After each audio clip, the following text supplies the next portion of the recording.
చెల్లాలి.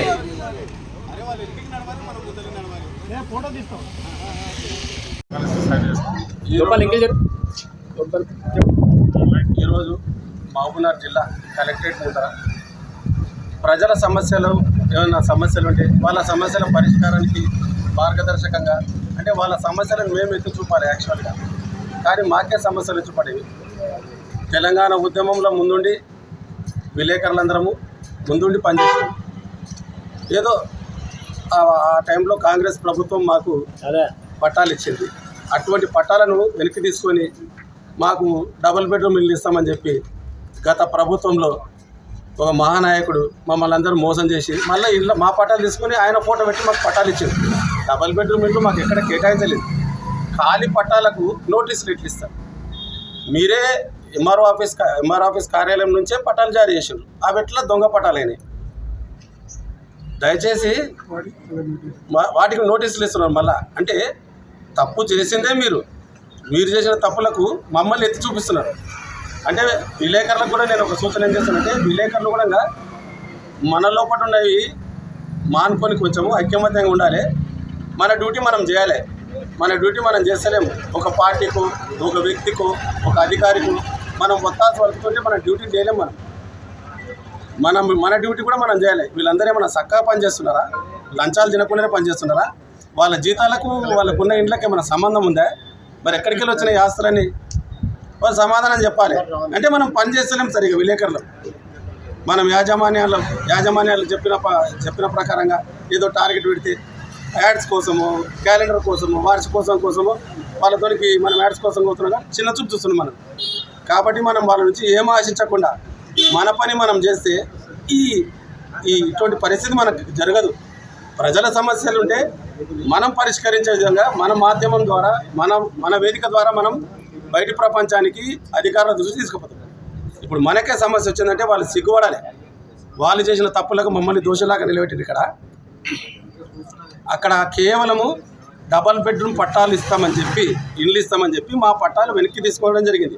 Collector గారికి కూడా మేము సవినయంగా మనవి చేసేది ఏంటంటే, మా పట్టాలను డబల్ బెడ్రూమ్ ఇస్తామని చెప్పి మభ్యపెట్టి తీసుకోవడం జరిగింది. డబుల్ బెడ్రూమ్ ఇళ్ళ నిర్మాణం జరగలేదు అక్కడ. కేవలం మా పట్టాలు మళ్ళీ వేరే గవర్నమెంట్, టీఆర్ఎస్ గవర్నమెంట్ వాళ్ళ ఫోటోలు వేసుకొని పట్టా మార్చి మాకు ఇచ్చారు. అక్కడ చాలామందికి నచ్చిన వాళ్ళకి ఇచ్చారు, నచ్చిన వాళ్ళకి ఇవ్వలేదు.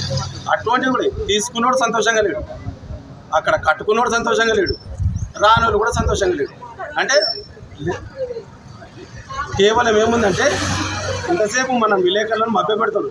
మన లోపల అనైక్యతం మనమే ఇట్లా కించపరచుకోవడము, మనమే ఇట్లా ఉండడం కాబట్టి వాళ్ళు అలసుగా అయిపోయింది వాళ్ళకి. కాబట్టి దయచేసి అధికారులు, ఎంఆర్ఓ కార్యాలయపు అధికారులు మీ ద్వారానే పట్టాలు ఇవ్వడం జరిగింది. అక్కడ మీరు ఇచ్చిన పట్టాలు అది కూడా మీరే శాంక్షన్ చేశారు.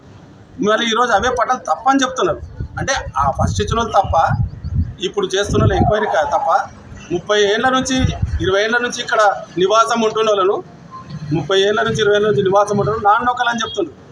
ఏ రకంగా నాన్ లోకల్ అని పరిగణిస్తారు? బతుకుదరు కోసం కలెక్టర్ వస్తారు, ఎస్పీ వస్తారు, అందరూ వస్తారు. మహబూబ్నగర్కి ఉమ్మడి జిల్లా పొట్టతిప్పల కోసం ఎవరైనా వస్తారు. 20 ఏళ్ళ నుంచి 30 ఏళ్ళ నుంచి ఇక్కడనే ఉన్నవాళ్ళు వాళ్ళు నాన్ లోకల్ ఎట్లయితారు? వాళ్ళు కూడా స్థానికులు అవుతారు.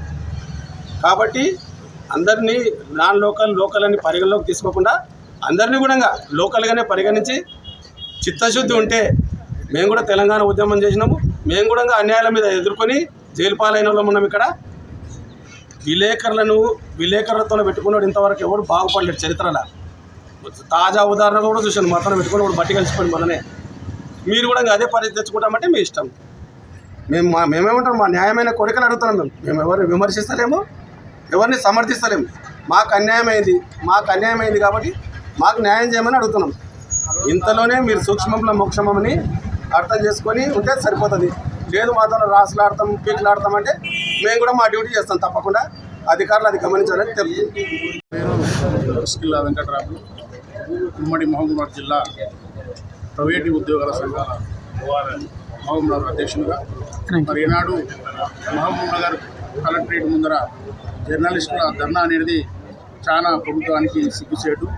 మరి ఈనాడు ఏదైతే రాష్ట్రంలో 33 జిల్లాలు ఉంటే ప్రత్యేకంగా తెలంగాణలో ఉన్నటువంటి మహబూబ్నగర్ జిల్లాలోనే ఈ జర్నలిస్టుల ధర్నా చేయడం జరుగుతుంది. మరి వారు కోరుకునే సాధారణమైన డిమాండ్లను వెంటనే నెరవేర్చాలని, మరి అలాగే అది కాకుండా సొంత రాష్ట్ర ముఖ్యమంత్రి జిల్లాలో కనుక మరి వారు దీని మీద దృష్టి పెట్టుకొని ఏదైతే జర్నలిస్టులు ధర్నాకు దిగిందో ఈరోజు మహబూబ్నగర్ జిల్లా కలెక్టరేట్ ముందర, మరి అటువంటి జర్నలిస్టులకు న్యాయమైన డిమాండ్లను వెంటనే నెరవేర్చాలని, మరి అదేవిధంగా ఏదైతే జర్నలిస్టులు సీనియర్ జర్నలిస్టులు 20-25 ఏళ్ళు 35 ఏళ్ళు జర్నలిస్టులు ఉన్నారో మరి అటువంటి వాళ్ళకు మరి ఈ రాష్ట్రంలో కాకుండా మరి ఇతర రాష్ట్రంలో వాళ్ళకు కానీ పెన్షన్లు రిలీజ్ చేయడం జరిగింది. అదేవిధంగా మరి ఇతర రాష్ట్రాల్లో జరిగేటటువంటి మరి ఈ తెలంగాణ రాష్ట్రంలో కూడా వారికి పెన్షన్ రూపంగా ఏదైతే యాక్సిడెంటల్గా అవుతుందో వారికి 5 లక్షల రూపాయలు తక్షణమే వాళ్ళకి ఇచ్చి వాళ్ళ కుటుంబాన్ని ఆదుకోవాలని మరి ఈ ప్రైవేటు ఉద్యోగ సంఘాల తరపుకెళ్ళి మరి జిల్లా అధ్యక్షునిగా కోరడమైనది. మరి అదేవిధంగా ఏదైతే జర్నలిస్టు కోరుకుంటున్నారో మరి వాళ్ళతో పెట్టుకుంటే ఏ రాజకీయ నాయకుడు కానీ ఎవరు కూడా కానీ ఈనాడు ముందు పడినటువంటి రోజులు ఉన్నాయి కనుక వాళ్ళతో కాకుండా వాళ్ళకే సమస్య వస్తే వాళ్ళు ఇతరుల సమస్యలు తీర్చే వ్యక్తులు మరి వాళ్ళకే సమస్య వస్తే ఎవరు చెప్పుకోవాలో తెలియకుండా పోతుంది ఈనాడు ఈ జిల్లాలో. మరి అట్లనే ఈ ముఖ్యమంత్రి ప్రత్యేకమైన జిల్లా కనుక వారు దీని మీద దృష్టి పెట్టి మరి ఇక్కడ ఉన్నటువంటి జర్నలిస్టుల మీద దృష్టి పెట్టి వాళ్ళు అడిగేటి ప్రధానమైన డిమాండ్లను వెంటనే నెరవేర్చాలని కోరుకుంటూ ఈరోజు రాష్ట్ర ముఖ్యమంత్రి ప్రాతినిధ్యం వహిస్తున్న జిల్లాలో అత్యంత దౌర్భాగ్యంగా జర్నలిస్టుల ఇళ్ల స్థలాలకు సంబంధించి పట్టాలకే నోటీసులు ఇచ్చిన పరిస్థితి భారతదేశంలో బహుశా ఎక్కడ ఉండదు. ఈ వింత మన రెవెన్యూ అధికారులకే దక్కింది ఈ ఘనత. ఎవరికి ఇండ్లు ఇవ్వలేదు, ఇండ్లు చూపలేదు, తాళం చేయిలు ఇవ్వలేదు, కానీ తిరిగి ఇంట్లోకి పోయినట్టు సంసారం చేసినట్టు అందులో ఖాళీ చేయమని నోటీసులు ఇచ్చినట్టుగా తాళం చేయిలు ఎంఆర్ఓ ఆఫీసులనే ఉన్నాయి. పట్టాలు చేతికి వేయలేదు, అక్కడ రోడ్లు కూడా వేయలేదు, దానికి లైట్లు ఫిట్ చేయలేదు, నోటీసులు మాత్రం అందినాయి. ఎక్కడెక్కడో ఇది ఈ వింత పరిస్థితి దేశంలో గర్వించదగ్గ అవార్డు ఇవ్వాలి ఇక్కడ రెవెన్యూ అధికారులకు. గత 5 ఏళ్ళుగా దొంగల్లాగా ఇండ్లు పట్టాలు ఎవరికి పడితే వాళ్ళకి ఇచ్చిన చరిత్ర ఈ అధికారులకు ఉంటే, ఇప్పుడు మళ్ళీ అదే అధికారులు అదే అవినీతిలో కూరుకున్న అధికారి ఒకడు అక్కడనే ఎంఆర్ఓ ఆఫీసులో పనిచేస్తాడు, ఒకరి పోయి దర్జాగా ఫరూక్ నగర్లో పనిచేస్తారు. ఆ రెవెన్యూ అధికారులపైన ఒక్కరిపైనా కూడా చర్య తీసుకోలేదు. కానీ లబ్ధిదారులైన ప్రజలకు మాత్రం నోటీసులు ఇచ్చే అధికారం ఈ రెవెన్యూ అధికారులకు ఎవరిచ్చిందో ఒకసారి ముఖ్యమంత్రి, అట్లాగే సమాచార గృహ నిర్మాణ రెవెన్యూ శాఖ మంత్రి పొంగులేటి శ్రీనివాసరెడ్డి కూడా ఆలోచన చేయాల్సిన అవసరం ఉంది.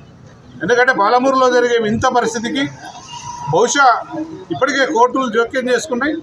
భవిష్యత్తులో కూడా కోర్టులు లేదా ముఖ్యమంత్రి లేదా హక్కుల సంఘాలు మాత్రమే జోక్యం చేసుకునే పరిస్థితి ఉండే పరిస్థితి ఉంది తప్ప ఇక్కడ ప్రజాప్రతినిధి కానీ ఈ నియోజకవర్గానికి ప్రాతినిధ్యం వహిస్తున్న ప్రజాప్రతినిధి కూడా పట్టించుకునే పరిస్థితి కనిపించట్లేదు. ఎందుకంటే జోక్యం చూస్తున్నారు. ఒకప్పుడు జర్నలిస్టుల పట్టాలు తీసుకొని కొత్త పట్టాలు ఇచ్చింది, మళ్ళీ ఆ పట్టాలకే వీళ్ళు నోటీసులు ఇస్తున్నారంటే ఇదెంత ఘనకార్యమో ఒకసారి ఆలోచన చేయాలి జర్నలిస్టు మిత్రులు. ఖచ్చితంగా ఈరోజు రాష్ట్ర వ్యాప్త ధర్నాలో భాగంగా చేస్తున్నాం. త్వరలో మహబూబ్నగర్ ప్రత్యేక సమస్యగా అవసరమైతే జిల్లా ఇన్ఛార్జి మంత్రి దామోదరం రాజనరసింహ దృష్టికి కూడా తీసుకుపోయి ఒక పెద్ద ఎత్తున, ఎందుకంటే ఒక అపహాస్యమైన పద్ధతి ఈ నియోజకవర్గంలో నడుస్తుంది. జర్నలిస్టులు అంటే ఒక అవహేళనమైన పరిస్థితి.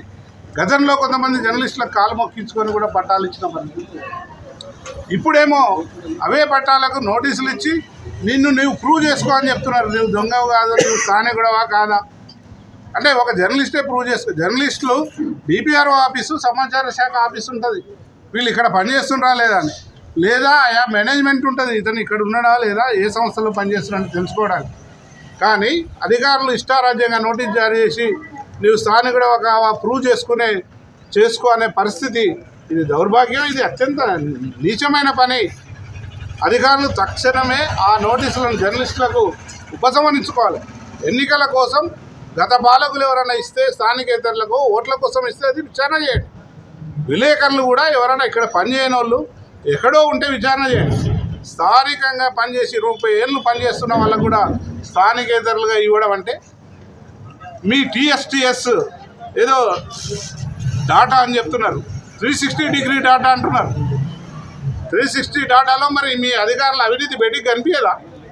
ఆ అర్బన్ తహసీల్దార్ కార్యాలయంలో ఎవరెవరు ఎంత అవినీతి చేసిర్రో, వాళ్ళ ఆస్తులు ఎంత, వాళ్ళ జీతాలు ఎంత, ఇవన్నీ 360 డిగ్రీలో కనిపించవా? వీటన్నిటిపైన కూడా 360 డిగ్రీ కోణంలో TSDS లేదా CBCID లేకపోతే CBI ఎంక్వైరీ వేసి వాళ్ళ మీద కూడా చర్య తీసుకోవాల్సిన అవసరం ఉంది. ఎప్పుడైతే మీరు లబ్ధిదారులకు నోటీసులు పంపిణీ చేసినారో మిమ్మల్ని మీరు కూడా పరిశీలన చేసుకోవాల్సిన, మీ మీద మీరు ఇన్వెస్టిగేషన్ చేయించుకోవాల్సిన అవసరం కూడా ఉందని రెవెన్యూ అధికారులకు నేను ఖచ్చితంగా డిమాండ్ చేస్తున్నాను. జిల్లా అధికారులకు త్వరలో ఒక కార్యాచరణ, మొత్తం జర్నలిస్టులు, పాలమూరు జర్నలిస్టులు ప్రజల ముందు అబాసుపాలయ్యే పరిస్థితి ఈ రెవెన్యూ అధికారులు తీసుకొస్తారు. కాబట్టి త్వరలో ఒక ప్రత్యేక కార్యాచరణ తీసుకోవడం జరుగుతుంది. తక్షణమే ఆ నోటీసులు ఉపసంహరించుకోవాలని డిమాండ్ చేస్తారు.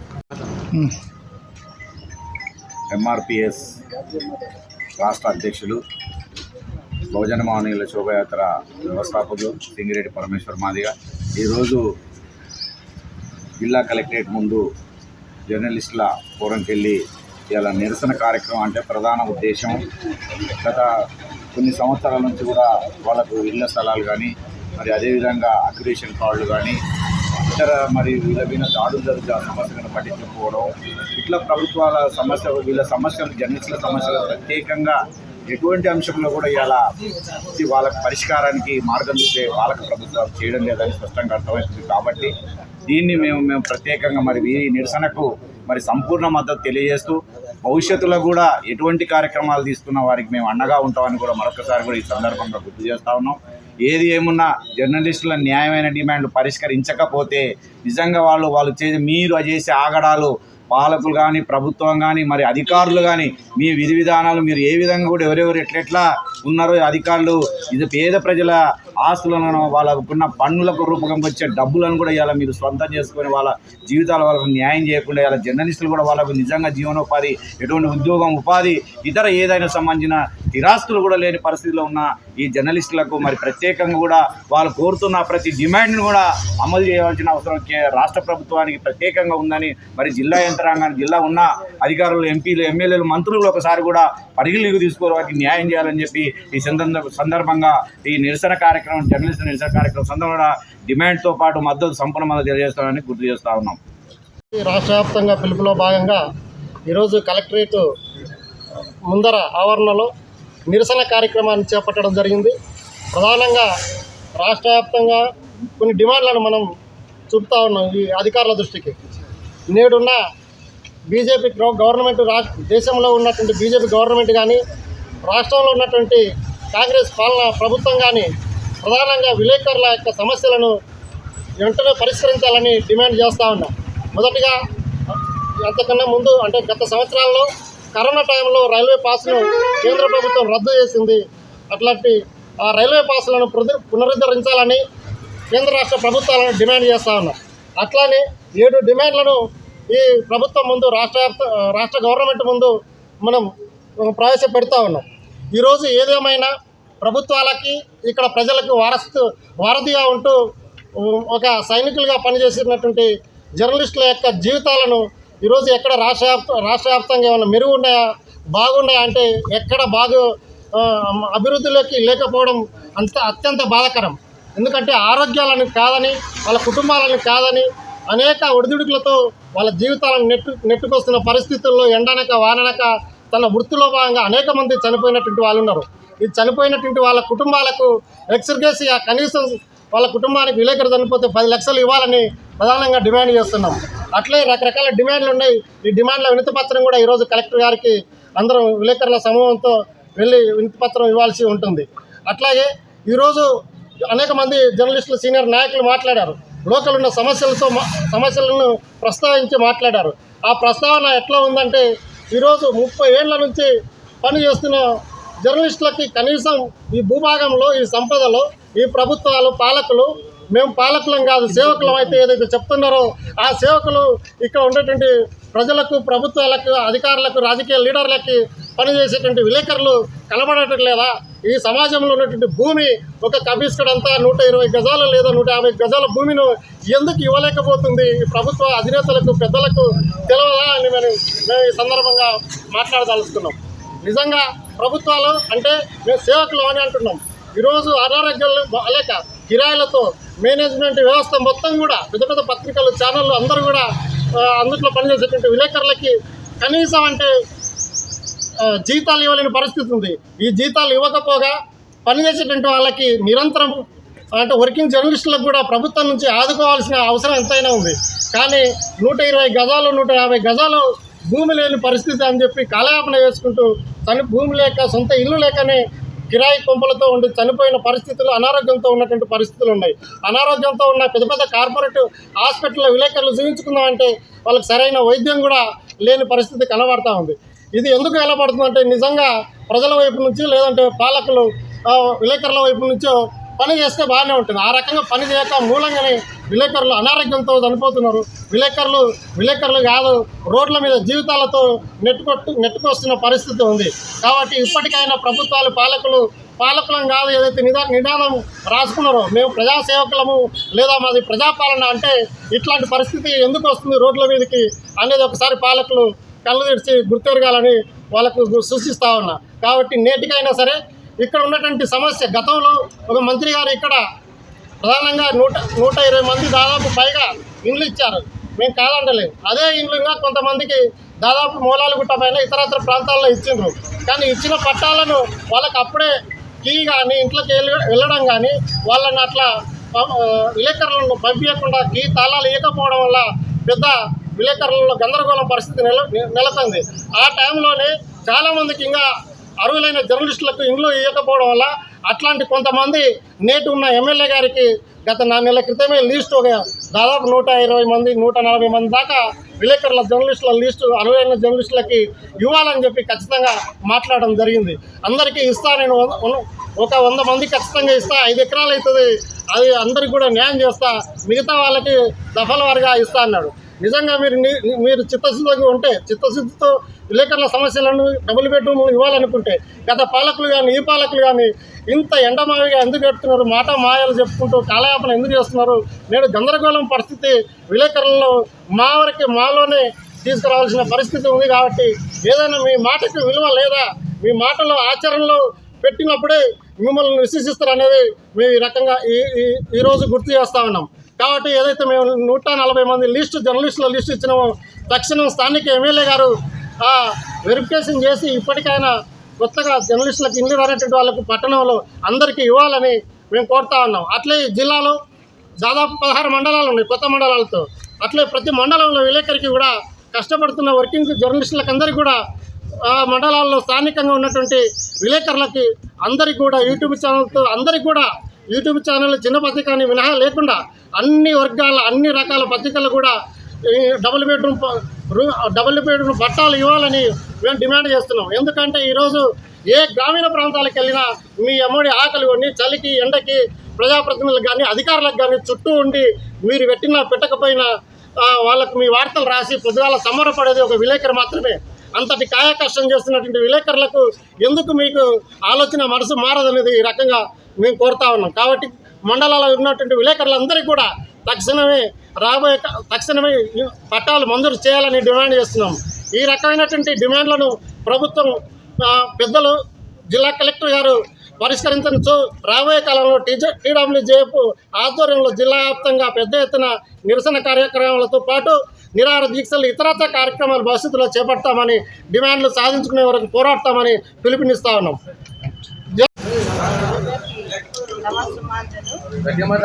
ఈరోజు పాతరీత్య సంఘాల ధర్నా జరుగుతుంది.